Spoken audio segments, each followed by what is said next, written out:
மதுரை நாடாளுமன்ற தொகுதியுடைய அனைத்து இந்திய அண்ணா திராவிட முன்னேற்ற கழகத்துடைய வெற்றி வேட்பாளர் அறிவிச்சவர் டாக்டர் பி சரவணன் அவர்களே.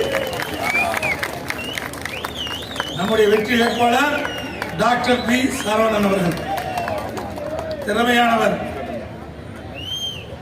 மக்களுடைய பிரச்சனை நன்கு அறிந்து அதை நிறைவேற்றக்கூடிய தகுதியான வேட்பாளர் நம்முடைய வேட்பாளர். மருத்துவர், சிறந்த மருத்துவர், மக்களிடத்தில் எளிமையாக பழகக்கூடியவர், உங்களுடைய குரலை நாடாளுமன்றத்திலே ஒலிக்கக்கூடிய திறமையான வேட்பாளர், நல்ல பண்பாளர். அப்படிப்பட்ட அற்புதமான வேட்பாளரை நம் கூட்டணி சார்பாக கழகத்துடைய வெற்றி வேட்பாளராக மதுரை நாடாளுமன்ற தொகுதியிலே நிறுத்தப்பட்டிருக்கின்றார். அவருக்கு 2 லட்சத்திலே வாக்களித்து அவரை வெற்றி பெற செய்யுங்கள். நம்முடைய சின்னம்